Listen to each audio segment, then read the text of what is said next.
प्रतियोगी परीक्षाओं की तैयारी करने वाले सभी संघर्षशील साथियों का तहे दिल से स्वागत है।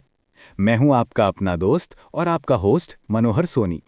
और आज हम विज्ञान के उस विशाल महासागर में गोता लगाने जा रहे हैं जिसकी हर एक बूंद में ही पूरा ब्रह्मांड समाया हुआ है। आज का हमारा विषय है पदार्थ और उसकी प्रकृति, मैटर एंड इट्स नेचर। ये एक ऐसा विषय है जो विज्ञान की नींव है। रसायन विज्ञान हो या भौतिकी, हर कहानी की शुरुआत पदार्थ से ही होती है। कभी आपने शांति से बैठकर सोचा है कि जिस हवा में हम सांस लेते हैं, जो पानी हम पीते हैं, जिस मोबाइल फोन का आप अभी उपयोग कर रहे हैं, दूर आसमान में चमकता हुआ सूरज और तारे या एक छोटा सा धूल का कण, इन सब में ऐसी कौन सी एक समान बात है जो इन्हें एक सूत्र में पिरोती है? इन सभी सवालों का एक ही सरल और गहरा जवाब है, ये सभी पदार्थ हैं। दोस्तों, आज हम सिर्फ पदार्थ की परिभाषा नहीं रटेंगे, हम एक जासूस की तरह इसके तह तक जाएंगे। हम ये समझेंगे कि वैज्ञानिक दृष्टि से पदार्थ वास्तव में है क्या, ये किन अदृश्य कणों से मिलकर बना है और वे कण ऐसा क्या करते हैं कि हमें कोई चीज़ ठोस, कोई तरल तो कोई गैस के रूप में दिखाई देती है। हम पदार्थ की तीन सबसे प्रसिद्ध अवस्थाओं, ठोस, द्रव और गैस का इतना गहन विश्लेषण करेंगे कि आपके मन में कोई भी शंका बाकी नहीं रहेगी।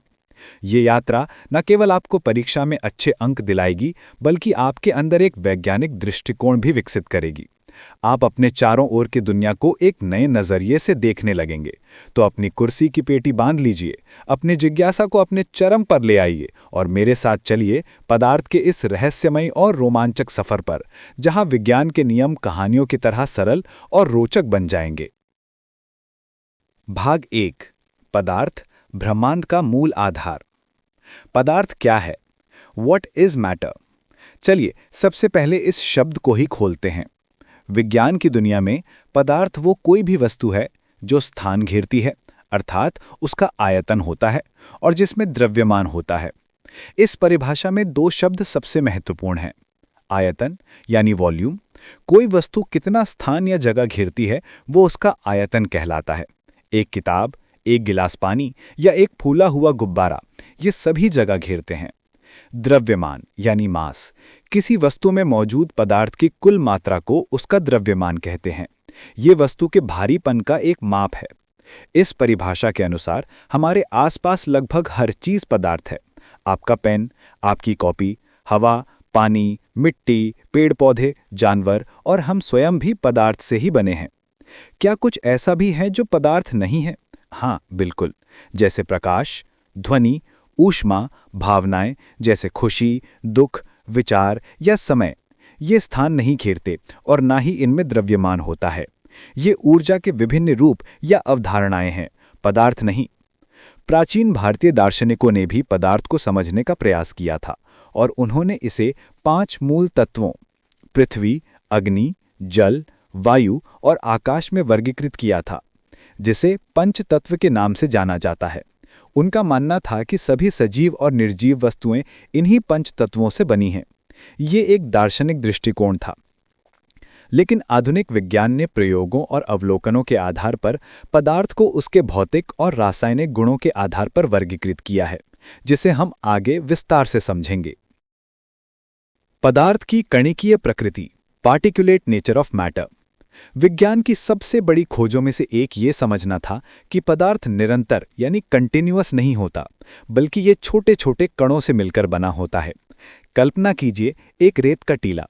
दूर से वो एक चिकनी, निरंतर सतह जैसा दिखता है, लेकिन पास जाने पर पता चलता है कि वो लाखों करोड़ों छोटे छोटे रेत के कणों से मिलकर बना है। ठीक इसी तरह हर पदार्थ अत्यंत सूक्ष्म कणों से मिलकर बना है, जिन्हें हम अपनी नंगी आंखों से नहीं देख सकते। इन कणों को अणु यानी मॉलिक्यूल्स या परमाणु यानी एटम्स कहा जाता है। पदार्थ के इन कणों के कुछ अभिलाक्षणिक गुण होते हैं जो पदार्थ के व्यवहार को तय करते हैं। 1. पदार्थ के कणों के बीच रिक्त स्थान होता है। Particles of matter have space between them. ये सुनने में थोड़ा अजीब लग सकता है, लेकिन ये सच है। कोई भी पदार्थ कितना भी ठोस क्यों ना हो, उसके कणों के बीच थोड़ी बहुत खाली जगह जरूर होती है। उदाहरण के लिए एक गिलास पानी लीजिए और उसके स्तर पर एक निशान लगा दीजिए। अब उसमें 2 चम्मच चीनी या नमक घोलिए। आप देखेंगे कि चीनी पूरी तरह से गायब हो जाती है, लेकिन पानी का स्तर बिल्कुल नहीं बढ़ता। ऐसा क्यों हुआ? ऐसा इसलिए हुआ क्योंकि पानी के कणों के बीच जो खाली जगह थी, चीनी के कणों ने उस जगह को भर लिया। ये प्रयोग साबित करता है कि पदार्थ के कणों के बीच रिक्त स्थान होता है। 2. पदार्थ के कण निरंतर गतिशील रहते हैं। Particles of matter are continuously moving. पदार्थ के कण कभी भी आराम नहीं करते, वो हमेशा गति में रहते हैं, चाहे वो कंपन हो या एक स्थान से दूसरे स्थान पर जाना। इन कणों में एक ऊर्जा होती है जिसे गतिज ऊर्जा कहते हैं। पहला उदाहरण, जब आप घर के किसी कोने में अगरबत्ती जलाते हैं तो उसकी सुगंध कुछ ही देर में पूरे घर में फैल जाती है। ऐसा इसलिए होता है क्योंकि अगरबत्ती के धुएं के सुगंधित कण हवा के कणों के साथ मिलकर तेजी से गति करते हुए हर जगह पहुंच जाते हैं। दूसरा, जब तापमान बढ़ाने पर कणों की गतिज ऊर्जा बढ़ जाती है और वे और भी तेजी से गति करने लगते हैं। यही कारण है कि गर्म खाने की महक हमें दूर से ही आ जाती है, जबकि ठंडे खाने की महक के लिए हमें उसके बहुत पास जाना पड़ता है।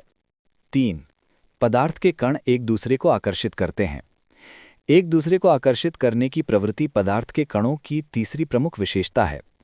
इनके बीच में एक अदृश्य आकर्षण बल काम करता है जो इन्हें एक साथ बांध कर रखता है। इस बल को अंतराण्विक आकर्षण बल कहते हैं। इस बल की प्रबलता ही ये तय करती है कि कोई पदार्थ ठोस होगा, द्रव होगा या गैस।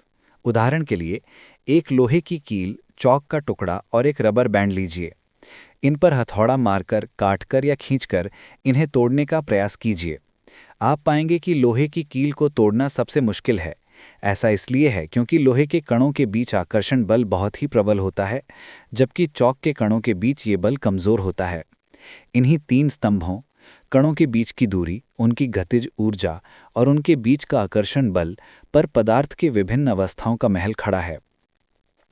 भाग 2, पदार्थ की अवस्थाएं, ठोस, द्रव और गैस। पदार्थ के कणों की उपरोक्त विशेषताओं में अंतर के कारण पदार्थ हमारे चारों ओर मुख्य रूप से 3 भौतिक अवस्थाओं में पाया जाता है: ठोस यानी सॉलिड, द्रव यानी लिक्विड और गैस यानी गैस। चलिए अब इन तीनों अवस्थाओं का पोस्टमार्टम करते हैं। पहला, ठोस अवस्था यानी द सॉलिड स्टेट। ठोस पदार्थ की वो अवस्था है जिसमें उसका आकार यानी शेप और आयतन यानी वॉल्यूम दोनों निश्चित होते हैं। मेज, कुर्सी, पत्थर, बर्फ, लोहा, आपका मोबाइल फोन, ये सभी ठोस के उत्कृष्ट उदाहरण हैं। ठोस अवस्था के विस्तृत गुणधर्म: निश्चित आकार और निश्चित आयतन। ठोस वस्तुओं का एक स्पष्ट आकार और सीमा होती है। आप एक पत्थर को जमीन पर रखें या डिब्बे में, उसका आकार और उसके द्वारा घेरी गई जगह यानी आयतन नहीं बदलती। ऐसा इसलिए होता है क्योंकि इसके कण एक दूसरे से बहुत मजबूती से बंधे होते हैं और अपनी जगह नहीं छोड़ सकते। प्रबल अंतराण्विक आकर्षण बल। ठोस में कणों यानी परमाणुओं या अणुओं के बीच का आकर्षण बल बहुत ही शक्तिशाली होता है। ये बल उन्हें एक दूसरे के बहुत करीब और एक निश्चित ज्यामितीय व्यवस्था में जकड़कर रखता है, जिसे क्रिस्टल जालक यानी क्रिस्टल लैटिस कहते हैं। न्यूनतम अंतराण्विक स्थान। चूंकि कण बहुत पास पास होते हैं, उनके बीच का रिक्त स्थान न के बराबर होता है। कणों की स्थिति। ठोस के कण गतिशील तो होते हैं, लेकिन वे स्वतंत्र रूप से घूम नहीं सकते। वे केवल अपनी माध्य स्थिति के इर्द गिर्द कंपन यानी वाइब्रेट कर सकते हैं, ठीक वैसे ही जैसे एक अनुशासित कक्षा में बच्चे अपनी सीट पर बैठे बैठे ही थोड़ा हिल डुल सकते हैं। उच्च घनत्व यानी हाई डेंसिटी। घनत्व का अर्थ है प्रति इकाई आयतन में द्रव्यमान। चूंकि ठोस के कण बहुत कम जगह में कसकर बंधे होते हैं, इसलिए इनका घनत्व सामान्यतः बहुत अधिक होता है। लोहा, तांबा, सोना जैसी धातुएं बहुत घनत्व वाली होती हैं। नगण्य संपीड्यता यानी नेग्लिजिबल कंप्रेसिबिलिटी। संपीड्यता का अर्थ है किसी वस्तु पर दाब लगाकर उसके आयतन को कम करना। चूंकि ठोस के कणों के बीच खाली जगह लगभग होती ही नहीं है, इसलिए उन्हें दबाया नहीं जा सकता। आप एक दीवार को कितना भी दबाएं, उसका आकार नहीं बदलेगा। अत्यंत धीमा विसरण यानी वेरी स्लो डिफ्यूजन। विसरण का अर्थ है कणों का एक दूसरे में स्वतः मिलना। ठोसों में ये गुण लगभग नहीं होता क्योंकि कण अपनी जगह नहीं छोड़ सकते। यदि 2 सोने के बिस्कुटों को सालों तक एक दूसरे से सटाकर रख दिया जाए तो शायद कुछ परमाणु एक दूसरे में विसरित हो जाएं, लेकिन यह प्रक्रिया इतनी धीमी होती है कि नगण्य मानी जाती है। ठोस के प्रकार। कणों की व्यवस्था के आधार पर ठोस 2 प्रकार के होते हैं: क्रिस्टलीय और अक्रिस्टलीय। नमक, चीनी, हीरा क्रिस्टलीय ठोस हैं, जिनमें कणों की एक निश्चित ज्यामितीय व्यवस्था होती है। वहीं कांच, रबर, प्लास्टिक अक्रिस्टलीय ठोस हैं, जिनमें कणों की कोई निश्चित व्यवस्था नहीं होती।